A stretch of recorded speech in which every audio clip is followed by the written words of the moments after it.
Chapter 7. Self-Acceptance. Self-acceptance is rare in this world. It is estimated that 85% of us suffer from low self-esteem. We simply can't accept ourselves as we are. So we set about on a life mission to change ourselves from the outside in. But true worthiness is only achieved from the inside out. This is why trying to attain self-worth through achievement only leads to further self-esteem problems. Because when we change everything around us to bring about a feeling of worthiness within us, it still can't make us feel worthy. That is because, just like happiness, worthiness comes from within. It is a perspective of yourself that creates worthiness, not what you have. In fact, no matter who you are in life, and no matter what you have right now, you can feel worthy. The truth is that worthiness is exactly like happiness. It is a skill. What's more, it's a learned one. Worthiness is just a way of viewing yourself. It is saying I am good enough regardless. And it takes courage to say that at first. But using neuroplasticity and regular training of your neurons, worthiness becomes a natural thing for you. So if nothing outside of us can bring us worthiness, why do we think that it can? The answer to this question lies in how we view the world around us, and what we have been trained to believe about each person's level of worth. Every single one of us wants the same thing. Ask anyone and they will agree that what humans desire most in life is fantastic health, financial freedom, and loving relationships. When you look at anything designed for self-help, you will see that there are whole industries out there set up to help people with these three things. But what happens when we think that we do not have just one of these three key areas out of place? It affects our self-esteem. What we tend to do is measure our self-esteem via how well each of these areas is going for us. So if our health is not as good as someone else's, we say, I'm not good enough. And if our income is not as high as someone else's, we say, I'm not good enough. And if our relationships are not as loving as someone else's, we say, I'm not good enough. The only problem I can see here is that if we do this to ourselves, only one person in the world is capable of feeling worthy. And that is the richest, healthiest, most loved person in the world. Yes, that's the person we all aspire to be like. Now, don't get me wrong here. Aspiring to be healthier, richer, and more loved is not bad. It's only measuring ourselves that does not make us feel good. It's that belief that we are not good enough if we are not perfect in these areas today. This belief seems the most ludicrous one of all to me. This is because, just like putting our happiness on hold, we put our self-esteem on hold until we think we measure up. We stop loving ourselves until we look worthy to the world. This actually stops us from achieving all that we could. The trouble with telling yourself that you're not good enough yet is that those emotions of unworthiness bring you realities of unworthiness. So you think I'm not good enough, and the world doesn't bring you the things that you are worthy of. So what does unworthiness look like? How do you know if you are feeling it? How many times have you seen people experiencing great health out there climbing mountains and thought, wow, I wish I was that healthy? Or you've walked past a beautiful, expensive house in the countryside and thought, wow, I wish I was that rich. Or maybe you've seen a happy couple sitting on a park bench and thought to yourself, wow, I wish I could be that in love with someone. What you are effectively saying here is, wow, I'm not good enough, am I? The feeling is that you lack something within you. You feel ashamed. You feel like you don't deserve a good life full of good things. Your self-talk goes something like this. I'll never be able to do that. I don't have all the skills. I'm not pretty enough. I'm not young enough. I could never do that. That's impossible for me. What if I didn't work out? What if it didn't work out? I don't know all the information. I'm unable to do it. I can't. This I can't attitude is the attitude that affects your self-esteem. It is the thinking that you can't do something that makes it difficult for you to achieve. A quote I have always loved is, "What would you do in your life if you knew you could not fail?" Now, that question always bugged me before I set about on this journey. I kept looking at it and realizing that I wanted to live my life differently. If I could not fail, I kept thinking I would write. I would write about the information I have learned. I would go and have fun with life. I would put my faith into my writing and write a myriad of books to help others. I would create so many things. It took courage to start again on my dream and actually begin to write, but it was worth it. I erased my I can't attitude and replaced it with a new I can attitude. This I can attitude says, I can do that. I can learn the skills I need. I am pretty enough. I'm at the perfect age. I can do that. It's possible for me. What if it does work out? I can find the information I need. I'm able to do it. I can. This kind of an attitude is the kind that wins every time. What's more, it saves you from looking back over your life, wishing that you had tried what you wanted to try. Developing an I can attitude can change your life forever. The trouble with self-acceptance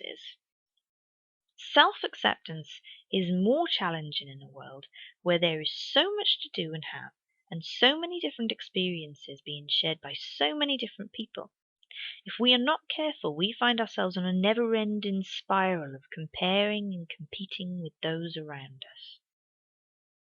But it is essential that if you want to live a happy life, to accept yourself fully, as you are now. The question is, how do we do this?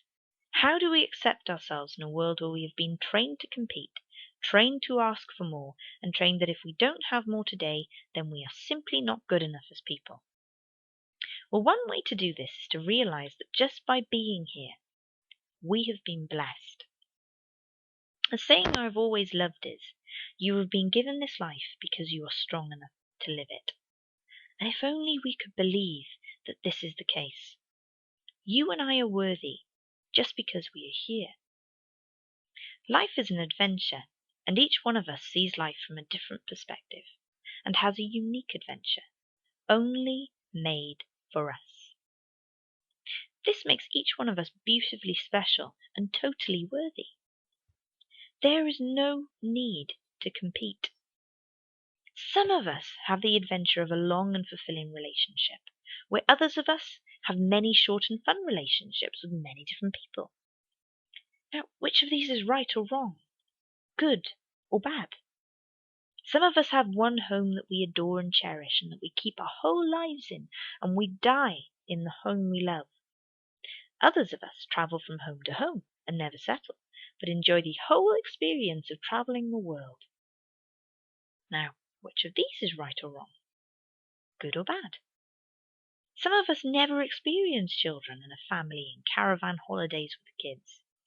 Others of us have bright, cheery kids waking us up every morning, wanted to spend a day having fun every day, and we get to watch them grow and grow into adults. Which one is right or wrong? Good or bad? Some of us live our lives as employees, serving companies and offering up our great skills for a wage, enjoying the perks of being employed, and others of us are CEOs of big companies, doing our best to give the employees the best. Once again, which one is right or wrong? Good or bad? Which of these people deserve to feel worthy? What an impossible question to answer. You could compare these situations and impose your likes and dislikes of each, but when you look at it in black and white, you see that none of these experiences are actually good or bad. It's just that they are different. Truth is, we're all experiencing something good, no matter who we are or what we do in life. And each person in each situation has nothing to be ashamed of. Each person is experiencing the wonders of life. Each person is enjoying the creating of life in the way that they desire. They're choosing the best bits and they're living them. It's just as fun to travel the world in a camper van you built for yourself as it is to travel the world in the first-class seats of a plane. Neither are wrong or right, or good or bad. Both sets of people are worthy of acceptance, but it is likely that both people don't believe that they are. This is something that is so close to my heart. For so many years I struggled with accepting me. I compared myself. I competed with those around me. I tried to fit in within groups of people that I wasn't like. Then I decided I wanted to be happy just being me. So I set about creating a system of self-acceptance. And it actually worked.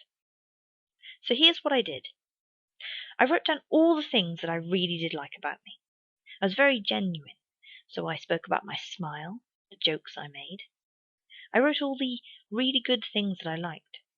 Now this may take you some time if it's the first time you've ever done it. It did actually take me some time in the beginning. So be patient with yourself and ask yourself, what do I like about me?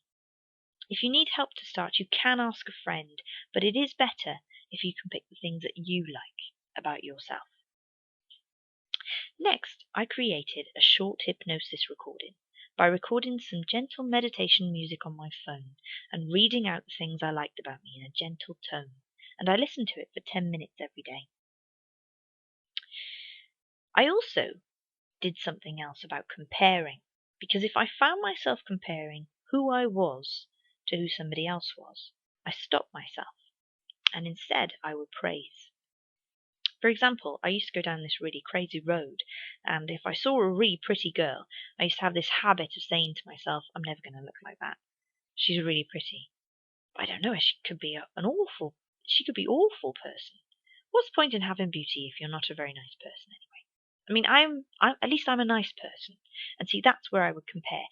Now, I'm probably not beautiful as that, but I am nice. And instead of doing this, what I started saying was, she's really pretty, isn't she? That's lovely to see.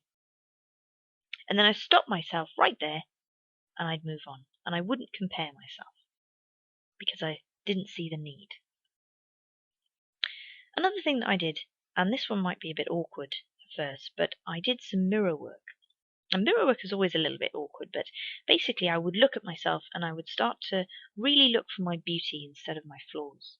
This one really changed me, because your mirror can be your best friend or your worst enemy when it comes to self-acceptance. And when I first started, my mirror was my worst enemy. In fact, at one point I covered it over because I didn't want to see who I was.